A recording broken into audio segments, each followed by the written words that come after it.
ಇಂಡಿಯಾದ most expensive ಚಿತ್ರ ರಾಮಾಯಣ. ನಿನ್ನೆ ತಾನೇ ಇದರ ಟೀಸರ್ ಬಿಡುಗಡೆಯಾಗಿದೆ. ಇಂಡಿಯಾದ ಹೈಯೆಸ್ಟ್ ಕಲೆಕ್ಷನ್ ಮಾಡಿರುವಂತಹ ದಂಗಲ್ ಸಿನಿಮಾದ ಡೈರೆಕ್ಟರ್ ಈ ಸಿನಿಮಾವನ್ನು ಡೈರೆಕ್ಟ್ ಮಾಡ್ತಾ ಇದ್ದಾರೆ. 4,000 ಕೋಟಿಯಲ್ಲಿ ಈ ಸಿನಿಮಾ ನಿರ್ಮಾಣವಾಗ್ತಾ ಇದೆ. ವಿಶೇಷವಾಗಿ ರಾಕಿಂಗ್ ಸ್ಟಾರ್ ಯಶ್ ಅವರು ರಾವಣ ಆಗಿ ಈ ಸಿನಿಮಾದಲ್ಲಿ ಮಿಂಚ್ತಾ ಇದ್ದಾರೆ.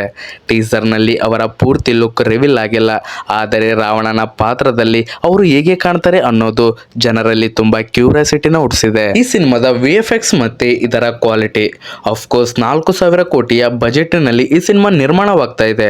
ಚೆನ್ನಾಗಿ ಮಾಡಲೇಬೇಕು, ಯಾಕಂದ್ರೆ ಈ ಸಿನಿಮಾ ವರ್ಲ್ಡ್ ರಿಲೀಸ್ ಆಗ್ತಾ ಇದೆ. ಇಂಡಿಯಾದ ಕಲ್ಚರ್ ಗೊತ್ತಿಲ್ಲದೆ ಇರೋರು ಕೂಡ ಈ ಸಿನಿಮಾವನ್ನ ನೋಡ್ತಾರೆ. ಮತ್ತೆ ಇವರು ಆದಿಪುರುಷ್ ತರ ಕೆಟ್ಟದಾಗಿ VFX ಅನ್ನ ಯೂಸ್ ಮಾಡಿ ಸಿನಿಮಾವನ್ನ ಮಾಡಿದ್ರೆ ಜನ ಮತ್ತೆ ರೊಚ್ಚಿಗೇಳೋದು ಮಾತ್ರ ಖಂಡಿತ. ಆದರೆ ನಿಜವಾಗ್ಲೂ ಈ ಮೂವಿಯ VFX ಮಾತ್ರ ತುಂಬಾನೇ ಬೆಟರ್ ಇದೆ. ಆದರೆ ಒಂದೊಂದು ಕಡೆ ಈ 3D ಗೇಮ್ಸ್ಗಳಲ್ಲಿ ಬರುವಂತಹ ಮಾನ್ಸ್ಟರ್ನ ಕ್ಯಾರೆಕ್ಟರ್ಗಳನ್ನು ಈ ಮೂವಿಯಲ್ಲಿ ಯಾಕೆ ಹಾಕೊಂಡಿದ್ದಾರೆ ಅನ್ನೋದೇ ಗೊತ್ತಿಲ್ಲ.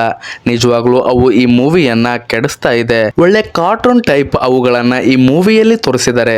ಇಲ್ಲಿ ಈ ಟೀಸರ್ ನನಗೆ ಸ್ವಲ್ಪ ವೀಕ್ ಅನಿಸುತ್ತೆ. ಅದೊಂದು ಪಾರ್ಟನ್ನ ಬಿಟ್ರೆ ನಿಜವಾಗ್ಲೂ ಟೀಸರ್ ಮಾತ್ರ ಫಸ್ಟ್ ಕ್ಲಾಸ್.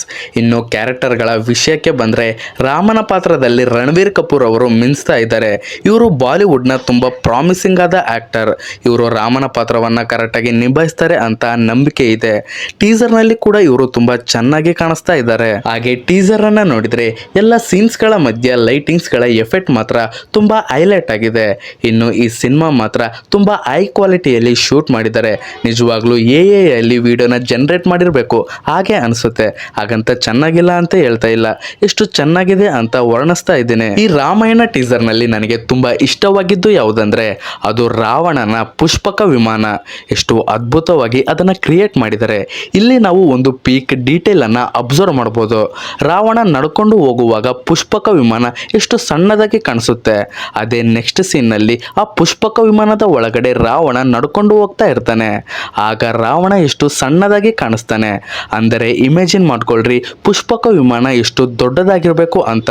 ಇದನ್ನ ಯಾರಾದ್ರೂ ಅಬ್ಸರ್ವ್ ಮಾಡಿದ್ರೆ ದಯವಿಟ್ಟು ಕಮೆಂಟ್ ಮಾಡಿ. ಸೊ ರಾಮಾಯಣ ಕತೆ ತುಂಬಾ ದೊಡ್ಡದು.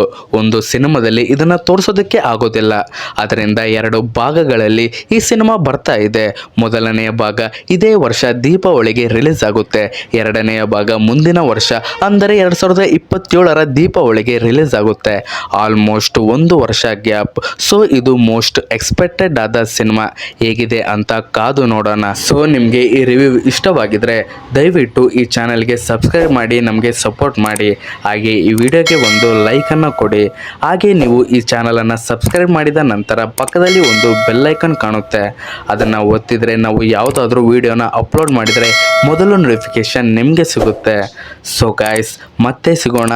Thank you for watching.